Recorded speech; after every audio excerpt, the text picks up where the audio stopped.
First of all, I would like to thank all the panelists that they are willing to have a conversation around early child education issues and for different countries. And I first would like them to invite them to shortly introduce themselves. Who are you? Where you come from? And what you do? You don't have to do any, presentation, or make your standpoint. Just, introduce yourself. Johanna, you can actually start. So.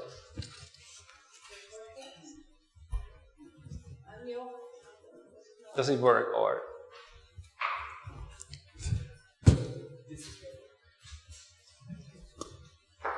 Hello, I'm Johanna Einarsdóttir, and I come from University of Iceland, School of Education, and I've been a researcher in early childhood education for years, and presently I'm the Dean of School of Education at the university. And I am Thomas Ellegaard, and I've been researching within this field for many years. I'm an associate professor at Roskilde University, and I'm with a couple of colleagues from my own university and other universities. We've recently started a research center on daycare and early childhood education. Yes. Hello, I'm Mari Fagerheim from the Ministry of Education and Research in Norway, and I'm currently working with writing up our new framework plan together with colleagues, of course, and I think that will be some of my perspectives in this debate. And I am Christer Toftenius, and I'm a senior advisor at the Ministry of Education and Research in Sweden. And I work with preschool and preschool class, and I've been in this field for my whole working life, which is for about 40 years. I started off as a preschool teacher. My name is Susan Arvidsson Stridsman, and I work in Nacka municipality close to Stockholm at the Department of Education, and I'm a preschool expert. And as well as Christer, I also have a long history in the preschool practice.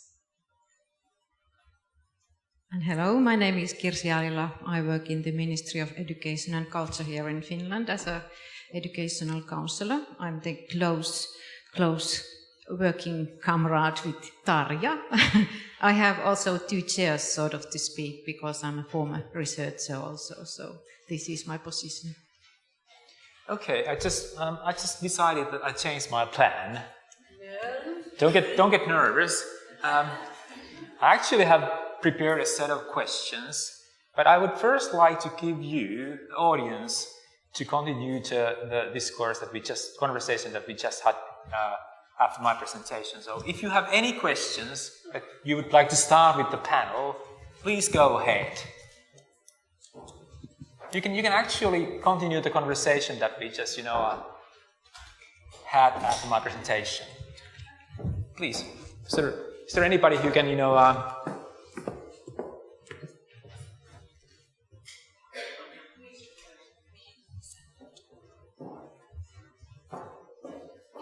You can actually pose the question for all the participants, so they can take your turns and we'll give you some everybody. Answer. So.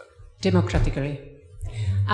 What is your relationship to theories in early childhood education? Early childhood educational theories.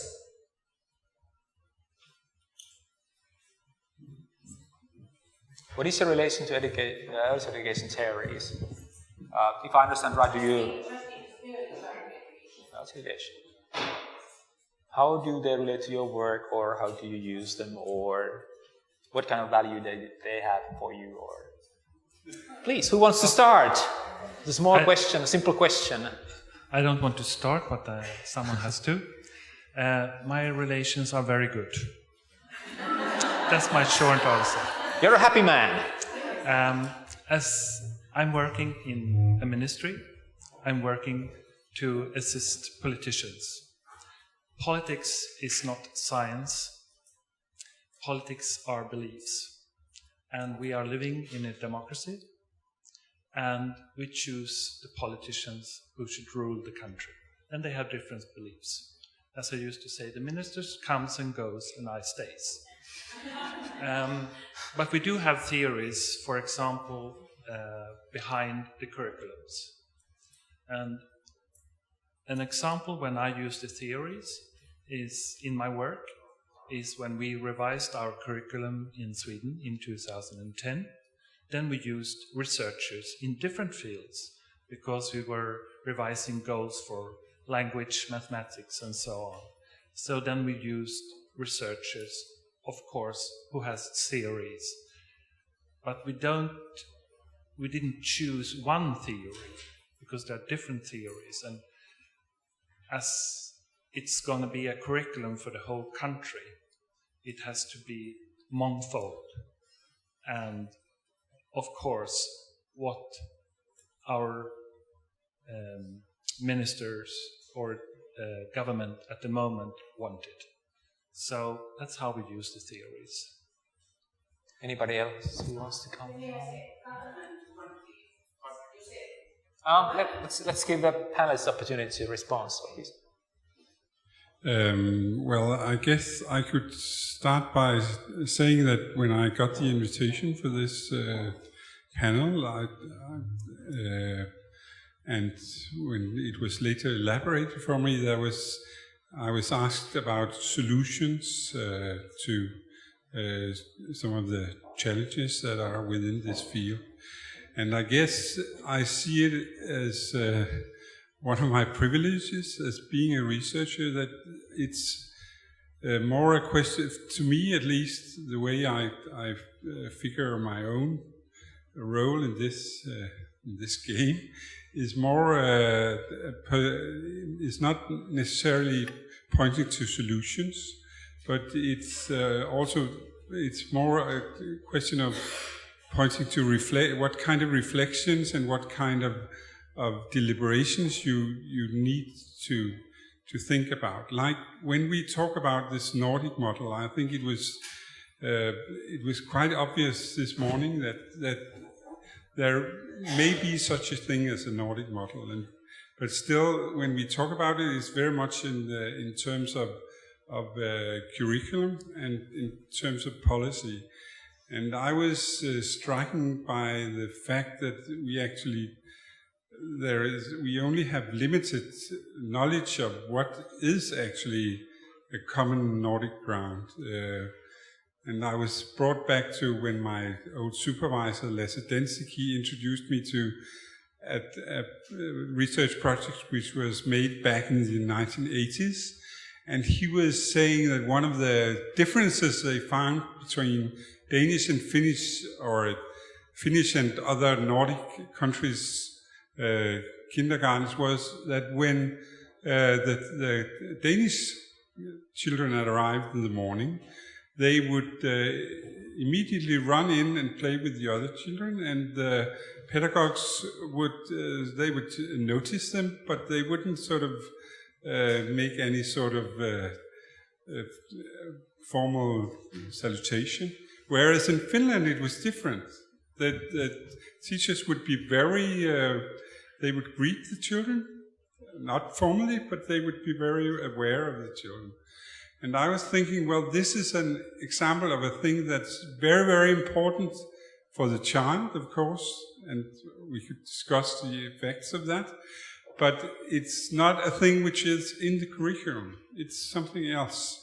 And in that sense, I think that if we should say something qualified about Nordic childhood, we would have to study it in praxis. Yeah.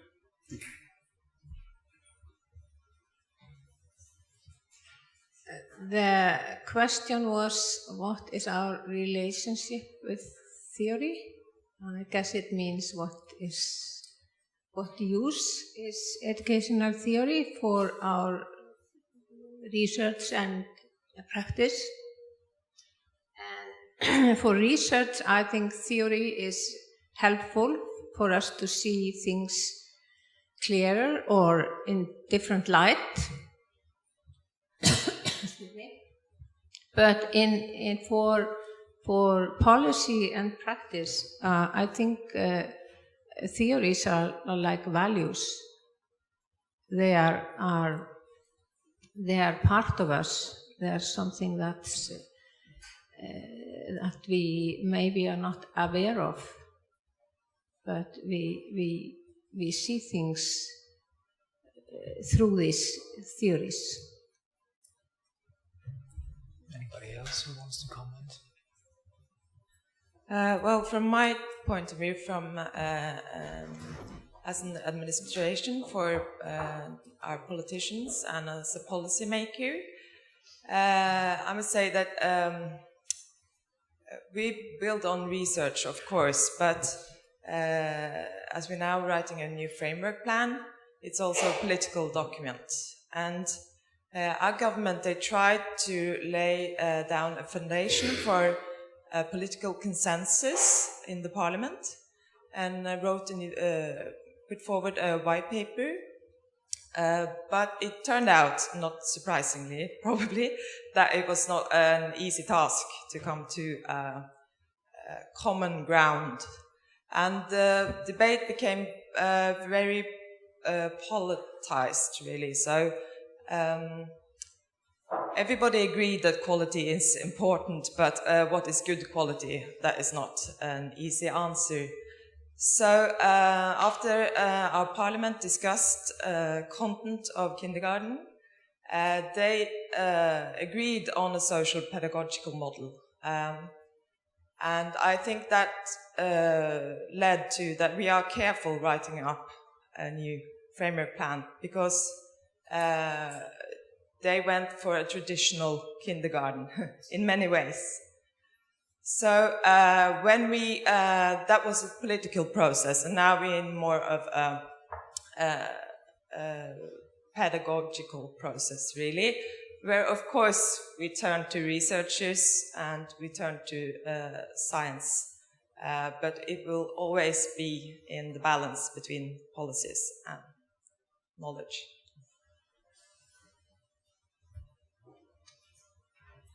Yes, I would say I do have a positive relation to the theory of education and practice in ECEC. I have a wonderful work where I supervise a lot of preschools and I do a lot of visits. And one of our challenges when we talk about quality, or as we say in Sweden, that the work should be based on academic theory, we really get into deep discussions. And I think Eva was talking about these narratives, to get together and talk about it and get examples from the practice, then you really can use the theories. But of course, they are not allowed to just get their own wings and fly away. We always have to understand that theories change. Okay, I was referring earlier to my personal teachers, maybe just continuing there, but the link to research and theories are very strong, of course. In Finland, maybe we have started to see more of the importance of link theories to practical development, and also in the political decision making. So this is something we are going to learn more strongly, hopefully. Okay, then we will take a next question from the wall, and it goes like this. We talk about high quality of educators and teacher training, but what do you mean by high quality? What are the key competencies, and how do you teach them? How you, for example, can teach empathy?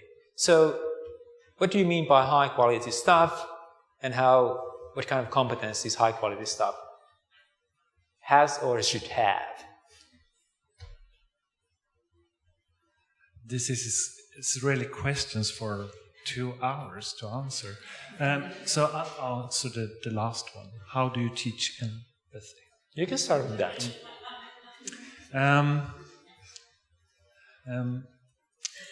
I remind myself of my education as a preschool teacher when we were taught empathy. That was in drama. You had to do things to learn to know yourself and to learn to know each other in drama. And also what we had something called movement, motoric movement. So that's what you do, I suppose, in the preschool still. You use yourself and the group. I think the group is very important here because there are different individuals in the group to teach empathy. And empathy is feeling, and then you have to feel. And how you do that, I think a practitioner would be more suitable to answer. Well, I connect to that. I think there is a connection, of course, between those two questions because we talk about high quality. Quality is really complex. What is good and what is not, and in which context. But as an educator, you can't teach empathy if you don't own your own empathy. And I think it starts with the teachers. It starts with the dialogues and discussions about the values we talked about before. What is this for everyone who works in the preschool, and how to define it and to keep it in your body, as you said. We teach moving and things like that, but it's really close connected. It's the teachers who has to really have the empathy before you can teach it out to somebody else.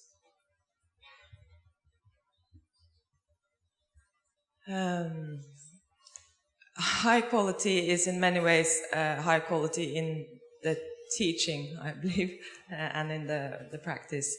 And we have asked ourselves many times, what does a good kindergarten teacher teach? How does she teach? And how does she teach learning, for instance? And it's a difficult task in Norway to put that into words. Because, for instance, I think learning, for instance, has been a close part of pedagogical practice in Norway at all times, but it's not so articulated, and maybe not even in the general opinion. So when we try to put it into words, it's difficult to describe what is the quality standards of teaching. And I think we have to keep on debating this in Norway, also with the teacher training institutions, to put into words. But we have landed on, we have emphasized this assessment community, the collegiate as a reflexive collegiate that reflects upon the community of teachers' practice, not only the single teacher. As one answer to it. Yes, I think that this whole quality issue is somehow the problem with this concept of quality today is that in many senses it's been appropriated by the economics, I think, and I had a PhD student who did this research on quality and quality management within a large and very ambitious municipality in Denmark. And he found that a lot of the quality work that took place were actually seen by the pedagogues as something that was something that was separate from their practice, and they were sometimes they were complaining that it was actually taking time from the time they spent with the children. I was also struck by an article I recently read about. It was a Swedish research project where a couple of researchers had Lyftaland Folkelius. They had asked teachers what way they viewed care, and I was thinking that care is in many ways at the basic concept of what takes place with these small children. And what they found was that they lacked a language about care, and they would often speak of care in terms of learning instead of speaking about it as care.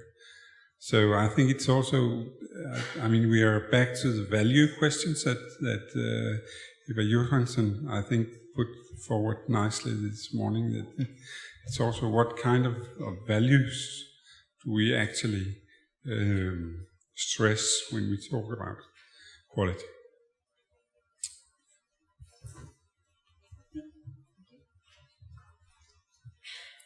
Yeah, I think when we are referring to that we have high quality early childhood teacher education, high quality and well-trained professionals, we are often thinking about knowledgeable people both in theory and praxis. But for me, it's I think we could be quite pleased if we graduate people from our early childhood programs who are critical people, who are aware of their own values and how they want to communicate them to children in preschools, and people who are willing to reflect on their work. And now I have the microphone. I just wanted to add that I also think that there's a tendency to speak about this in terms of not speaking about pedagogue-child ratio. At least in Denmark, it's sort of a question which is almost from the beginning laid death. That you will say, well, we don't want to discuss the question of pedagogue-child ratio because that's a resource question, and we are short of resources. But I think also that we as researchers have an obligation to point to the fact that the ratio has consequences for the quality. Yeah, thank you. Anybody wants to comment? Or yeah, sure. And we have actually perhaps 2 questions on a back row somewhere. Okay. Okay, just to let you know that my doctoral thesis was about quality, but I won't go there any further. Just to say that one problem with the quality is that it hasn't been very well defined in several contexts, but the question was about the quality of educators and teacher training, so just to say a few words there. In Finland, you know all that we have a quite multi-professional staff, so at this point we are trying to see all those trainings of different kind of staff and figuring out what is quality in every training level and in every professional training. So this is something of this discussion in Finland. Would you like to add something, or shall we have new questions? Or okay, I was told that there are some questions from back row. Barbro Högström, direktör för Svenska bildningstjänster i Esbo stad, but I think I continue in English. Maybe. I'm a member of the NECA, the network Kirsti Karila mentioned in her speech this morning. And we had a workshop in Gothenburg last Tuesday.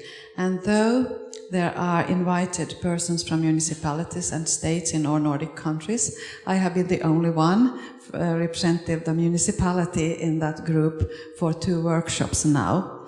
It has been a fantastic time being with all you researchers. There are some more of them in this room also now. But though I have really enjoyed the group with the researchers, I have felt it should have been important that there should have been more persons from the municipalities and the states, because I think could that... Could you just pose yes, your question? I will have the question soon, because I think that it could be a Nordic dimension. And now to my question, that I want to ask you members of the panel, what do you think about open up or make more active the cooperation between research and us working in the municipalities?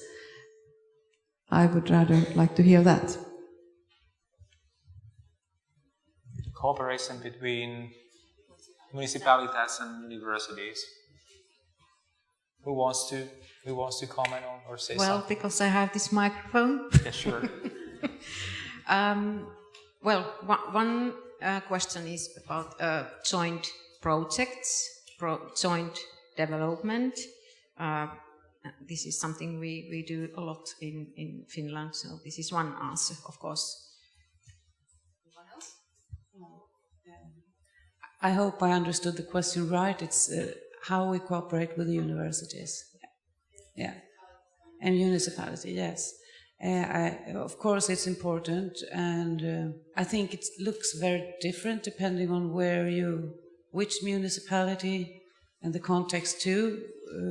But where I work, we do have a cooperation with the universities in different ways, actually. We have free preschools that have their own cooperation, and we also have the municipalities preschools who have a project with the Stockholm's University. So we try always to, in some way, have a cooperation. And of course, we also have the students in their practice during their studies in the preschools too. So, okay. I have no national picture to present from Sweden. As Susanne says, it depends. I think it's a great variation in Sweden. Some municipalities work along with researchers at universities, some don't. Just want to say, I think it's an excellent idea, and from a national level in Norway, we try to put it in our national strategies, for instance, to engage that kind of collaboration between the teacher training institutions, between research and municipalities as owners of kindergartens. You don't have to comment on every. If you don't want, that's not mandatory. We have a research center for early childhood education at the School of Education at my university, and almost all of our research is done in collaboration with the municipalities. And action research or participatory action research, I think it's a very important way to do educational research, and one example is the project we did on values, which was an action research in all the Nordic countries. And I think that's, if we want educational research to have influence, that's the way to do it. It's my opinion. And now, as the chair of the session and the panel, I take the right to pose one question. And it's about the baby visa. What kind of about the baby visa that OECD is perhaps starting to test 5-year-olds in the following years? So, what do you think about having a visa for 5-year-olds? What kind of thoughts it raises? Or this is a very simple question. Who wants to start? What's your impression of this idea that it's coming to visa is coming to early child education as well? Well, it's not coming if don't the countries want to pay for it. And I can say it will be very costly. And I wonder if Sweden will ever pay that cost, even though some would like to have it. You can't put a paper in the hand or a 5-year-old in front of a computer, as they can't read, they can't answer the questions. So you have to have grown-ups on the side. And that will be very costly, I think. And if you're going to use the preschool teachers on the side, I don't think the answers will be reliable, because preschool teachers will affect the children in different ways, and the answers will differ because of different preschool teachers. On the whole, I would think it would be interesting, but it's a very delicate question. And as we do have PISA in the compulsory school today, a lot of people are questioning that. There are a lot of questions to answer, and I think this question about the costs will be very important for the project to deal with, because OECD won't pay for it. Every country has to pay for it. And it's about maybe 30,000 children in each country or something that has to be tested to get a reliable result. So we'll see. This is a mandatory question for all of you. You can't skip this.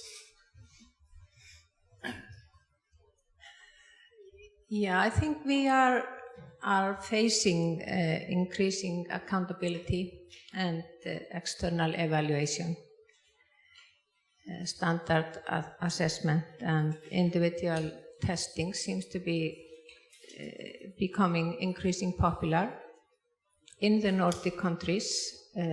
For example, in Iceland we have language testing that seems to be very appealing for the preschools. And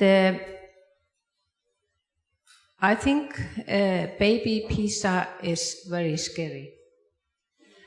I think that it's very much against Nordic values. And I think we should really, at least I feel that we should send some plea or warning to our governments if this is something that they are really considering in participating in. I think we Nordic countries, we should be exemplary and focus on diversity and the strength of our children.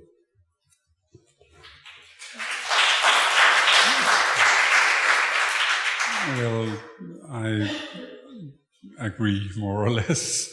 Only I think that the thing is that as for now we do have testing on a couple of levels also in Danish kindergarten. I mean, we have language tests, and we also have other kinds of monitoring, and it does have some consequences which are not necessarily thought of. One of them being that instead of sort of enhancing the reflective capacity of the pedagogues, it tends to sort of point in a certain direction. It's not that we are not in a situation like in school where we are teaching to test, but I think it's more or less the same phenomenon that we are seeing with some of the language tests, and we have had some very interesting research on that in Denmark. So I quite agree with Johanna. Well, I think in Norway the politicians are very aware of that assessment is a difficult area, and they are careful with going into the debate at all, I think. And it's for Norway, it's not an issue to be a part of baby PISA. As I understood, it's not a question for a lot of countries per now. But I think we have a debate in Norway that we have gone too far in measuring results in school, and I think nobody wants that situation for kindergartens. So I think they are moving very slowly towards this field, I think.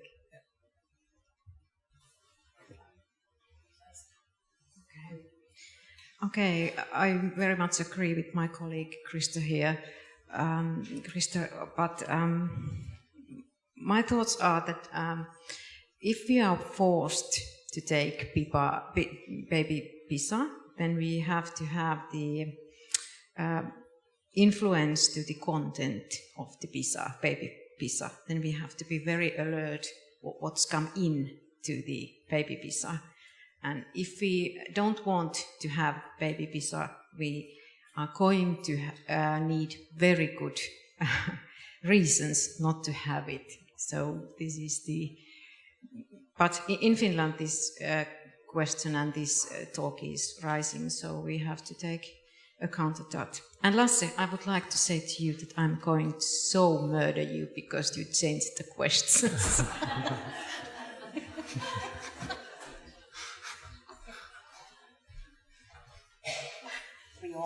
Your part. Thank you. Thank you. So there are one there, and then one here, and then a couple of more. But this is more fun because this is more interactive. Yes, it's very fun. I'm Päivi Lindberg from the National Institute for Health and Welfare in Finland. And if we believe what Professor Melhuis said about this common Nordic model, then I would like to believe that, and I agree. My question is that how could we actually utilize our common perspective and the broader shoulders that we get having this common perspective when we are kind of battling against some trends that come from outside, like, for example, baby PISA. So could you elaborate a little bit together what kind of measures could we take? About the Nordic model, I think we have the same roots, why we have our systems. We had most countries had the social democratic governments who had these ideas in late 60s and early 70s and formed our systems. I think, as Edward said, that we have more in common than we are different. I think one of the things that we try to use our Nordic community is what a lot of people here are in the Nordic ECEC network. That network started in 2006. It's not really an official network. It's based on individuals in each country. It started off with the 5 Nordic countries, and now we also have Åland, Faroe Islands, and Greenland in the network, and we meet once or twice a year to explore the Nordic model. I think we use it to what's on in our different countries and how can we cooperate. For example, for the OECD network, which also most of the countries are in, you can have a discussion between the Nordic countries and what are going to be the point from Sweden, Norway, Finland, and so on. And I've been in this cooperation for quite a while now, and I think it's working. And that's how we develop the Nordic model in one way. But we also use the network to have relations to our colleagues in the different countries. Norway has been to Sweden a lot of times to see how do we do in Sweden. And just in August, Sweden was in Norway to see how do they do with this thing. So I think we use each other a lot when we are going to develop something that our minister or government has said that this is an issue. And the first thing we do is to investigate how do the other Nordic countries do and so on. So I do think we have a Nordic model. It has the same roots. We develop. We are a part of the world, of course, and we are globally influenced. But still, and I think this network, of course, today the Nordic Council of Ministers is arranging this, and we are connected to this council, but we also are an unofficial network. We started unofficial. We are more official now, but we don't have any budget for the network, and so it just goes on because of the engagement from people in all the countries. And we have gone on for so many years now, and we're still on. And that's really a good thing. So engagement between civil servants on different levels, or ministerial level or agency level, meets once or twice a year. And we have a lot of contacts during the year, individually also. And I would say that this organization, if we back the time to 2006, a lot of things have happened actually. And now the sciences can see that there is similarities. There is a base that we all have that we maybe wasn't that clear 10 years ago. So it's really a long effort work to do this, and we shouldn't forget to see what we have achieved, I would say.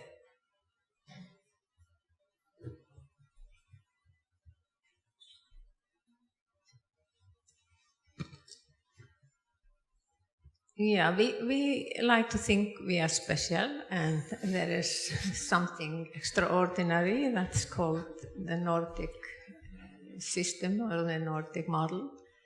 And we have some evidence of that. We have the 2006 OECD report that divided early education into the Nordic model or the social model and the early education model.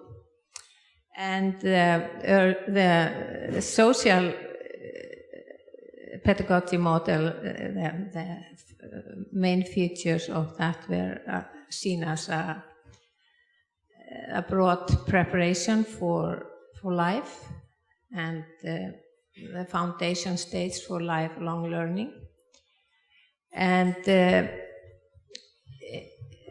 another example, in 2007, I was one of the editors of a book on Nordic childhoods, and many of the most prominent Nordic scholars at the time, they contributed to chapters in the book, and there were some distinct features that can be identified from the chapters, and they are very much similar to what has been discussed and mentioned here today.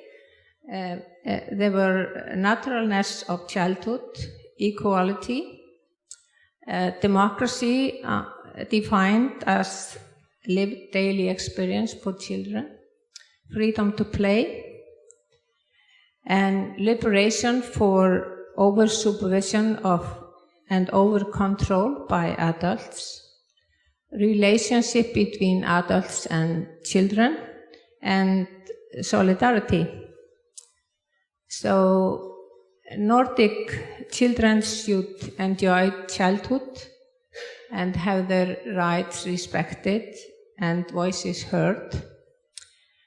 And when we talk about measuring and tests in early childhood, I think we should keep in mind these distinctive features and values, and we should measure what we value. We should measure what we find important and try to find some kind of tools to do that.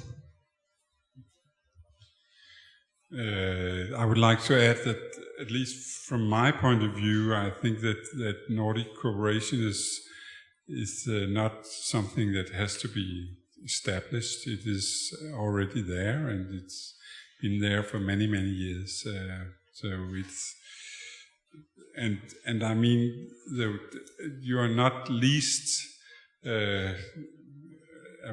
becoming aware of that fact when you are cooperating with people outside the Nordic countries. Then it becomes very obvious that there are huge similarities. At the same time, I would like to stress that I don't consider myself as a researcher and as someone that are sort of advocating for any special Nordic model. I see it as a common ground of values which are also connected with researchers and practitioners in a lot of other countries, and I think we should, in that sense, I have a bit of an ambivalent relation with with the concept of the Nordic model.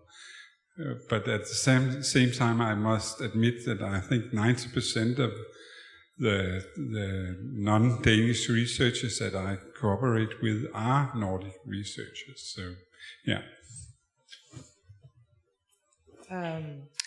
I think that the Nordic model, whatever it is, should not be just a barrier against some pressure from the outside, but it must also be in development, and that is a good thing to do and discuss in Nordic networks and so on.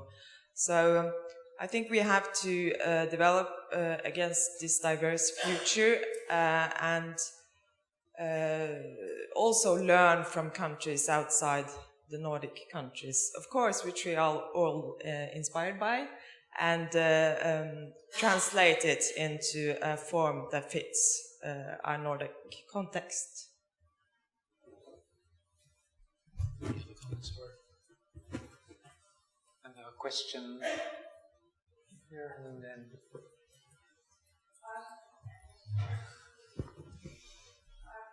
I'm Kalliala from the University of Helsinki. A short question. What's your foremost concern if you think of early childhood education in your country? And if it is baby PISA, please take the next one, because I'm convinced that you have many worries. So what's your main concern in early education in your own country? I think that baby PISA is not my biggest concern at all. My biggest concern is that the quality of the preschools in Sweden differs so much.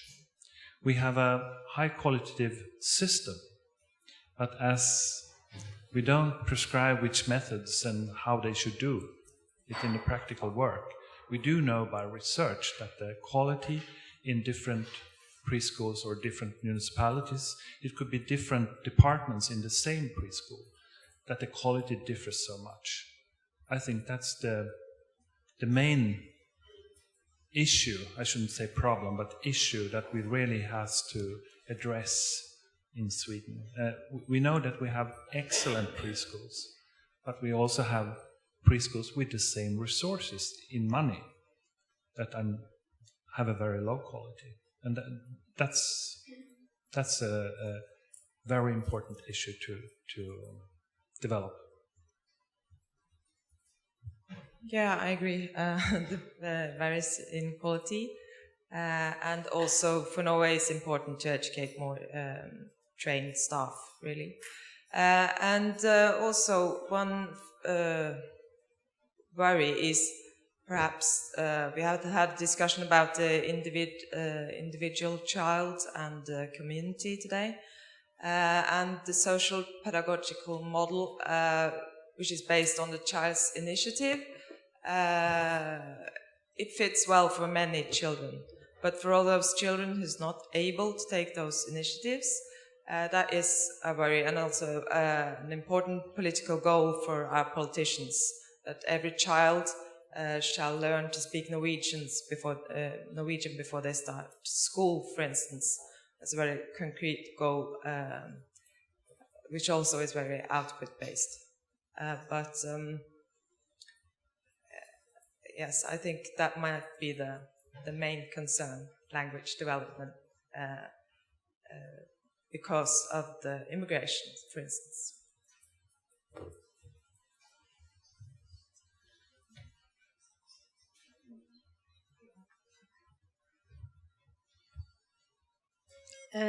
My concern are increasing school vacation and accountability. I think that's not beneficial for our children. Another concern in Iceland is a lack of preschool teachers. We are not getting, it's not popular today to become a preschool teacher. And we have only approximately 35% of preschool teachers working in the preschools. And that's really a concern. And we are hoping maybe we could get some solutions from the Finnish in this regard. I understand you have a better number there. No, you don't? As a misunderstanding. Okay. But it's really a concern, because if you have only 35% of the staff qualified,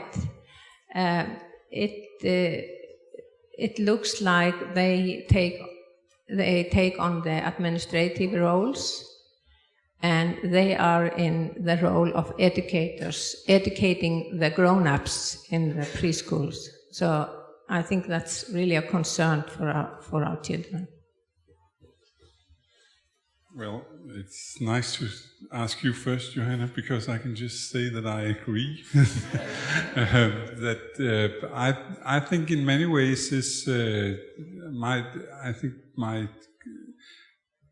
main concern would be, if you asked me waking up in the night, it would be exactly this question of schoolification. At the same time, I'm sort of every time I do field work in kindergartens, I'm a bit relieved, because it's I think there are very strong voices and strong practices in the kindergartens that actually are not especially that are really ready to develop other kind of educational goals also, and they don't consider themselves to be a sort of a preschool, but more a separate preparation for life, you could say. And in many ways, I think that makes me a bit optimistic. But I would like to, I mean, we don't discuss very much with each other, but so maybe this could be a discussion point here at last, because I think there is this, I agree with you in the sense that we have some institutions that are not very well functioning, and they work within the same economic or even within the same framework. But I still think that one of the big problems is that it's very hard to change. I mean, one of the main reasons and justifications of making a curriculum in Denmark, which by the way, we made immediately after Norway and Sweden had made one, was that it was supposed to help children with needs, with special needs, or from some kind of less resourceful background. But the interesting thing is that the evaluation is sort of common finding in the evaluations is that it has changed kindergartens, but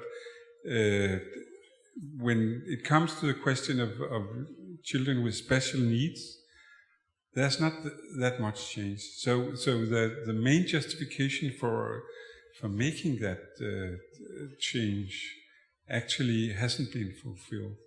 And I was wondering if you can recognize a similar problem in your country.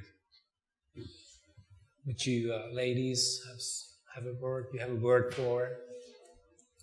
Yeah, sure. Okay. Ladies first. Okay. And we still have 5 minutes, so short comments. Now we turn the focus from our challenges to the children with the special needs. I agree with Christer. It's the quality isn't equal everywhere, but I would say that there is a big interest and big will to work to include children with special needs in Sweden. It really has become, I would say, the last years, an attitude about that everyone is included. Then of course it differs, and of course there is a lot of things to work with, but the attitude about children and special needs has changed. The including work is growing in Sweden, I would say. And if I may just take a few seconds more, I would put that in perspective to the schoolifying issue here, because sometimes I think it's quite sad when we make a we and them of the school and the preschool, and we say we don't want to be schoolified, and I think it's a problem with that. It's important to understand that all those children are going to pass the school system. So we have to open our eyes, I think, and try to, and that's an issue in Sweden when children go from preschool to school. We call it overlapping. That is really something we have to work with. And we also have to work with how learning appears in caring. Because, of course, the preschool should care about the children, and that's a big part of it. But where do learning start? To get those two things together and to include every child, and even the immigrants who somebody talked about before. Okay, just to be brief and point out 3 things. I'm a bit concerned, not so bit, about the quality of pedagogy. And we have a new law in ECEC, and we are going to have a new curriculum next month. So it's going to be a big challenge for the pedagogy. And there is also always the concern of the implementation of the law and the curriculum. Just to point out a bigger picture, I'm very much concerned about is that in our societies and really understood the meaningful of the ECEC as an educational service and in connected with our societies. So this is a big concern, maybe. Okay, we still got 2 minutes, and there's room for 1 question, and I think it's Ellen's turn. Please, and Ellen, your turn. So, and then short comments, please. My name is Ellen Eriksen Ødegaard, Bergen University College, where I work as a professor in early childhood pedagogy. I want to address the question of what do we need a Nordic model for. So if you were to put a forward anchoring into the future, and you should elaborate on your cooperation as a Nordic community, and if you should think about the Nordic model in a global perspective, what are you then thinking, is my question. We have perhaps rooms for 2 short comments, so who wants to have the final words? Democracy. On the last question, I would repeat democracy. If you look out in the world, that's something that is needed. What was your first question? What we need it for? Because I think we are very small countries.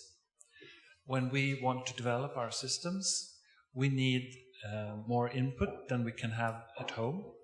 Then it's very good to turn to our neighbors, because our societies are relatively, not the same, but relatively very much the same. So that's why we can use research from Denmark or Finland or Iceland or whatever, because we can't have all the research in Sweden. And we have the Nordic database, which is hosted by Eva in Denmark, for example, which is a very useful resource.